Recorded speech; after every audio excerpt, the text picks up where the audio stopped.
ए 5 गोटी नंबर आपणकर निहाती मन रखा दरकार कहीं भविष्य में आपण मान कम आसी पारे।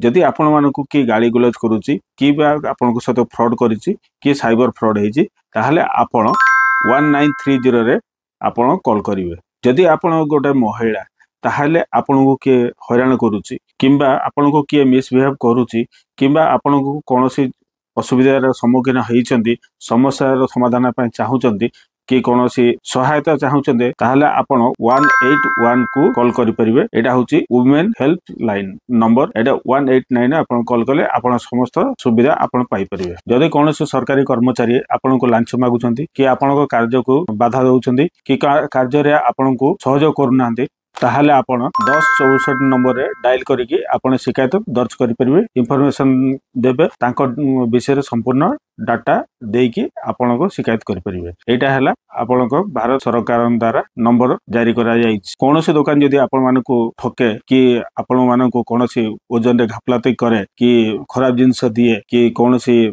बासी खाद्य दिए तो आपण तांको नारे आपण शिकायत दर्ज करि परिबे 1915 नंबर कॉल करिके। एटा हला नेशनल कंज्यूमर हेल्पलाइन नंबर। एथिरे आपण कॉल करिके आपणकर शिकायत दर्ज करि परिबे। जदि आपण कोनोसी रास्ता रे चलथवा समय रे कोनोसी दुर्घटना घटे बा कोनोसी जिंसर असुविधा सम्मुखीन हुअन्ती ताले तुरंत सहायता पई आपण 1033 रे कॉल करंतु। आपण संपूर्ण सहायता पाइबे। आपण रोड असिस्टेंट हो कि रोड एक्सीडेंट हो मेडिकल इमरजेंसी हो आपण संपूर्ण सहायता एही नंबर रे पाइबे। एटा होची एनएचआई रो हेल्पलाइन नंबर। एथिरे आपण समस्त सुविधा पाई परिबे। एही बेसिक जिंस गुडा समस्त निहाती जानिया दरकार। एही जिंस गुडा मन रखंतु बा कोनोसी जगह रे सेव कर रखंतु दरकार बेलको आपण को सहायता रे काम रे आसीबो। आ जदि वीडियो टी आपण मानको इन्फॉर्मेटिव लागिछि ताहले लाइक कर दियंतु, शेयर कर दियंतु, सब्सक्राइब मध्य कर दियंतु। आउ आपण मानक प्रयास मतामत कमेंट माध्यम रे जणान। सतर्क रुहंतु, सावधान रुहंतु, सुरक्षित रुहंतु। जय हिंद, जय भारत।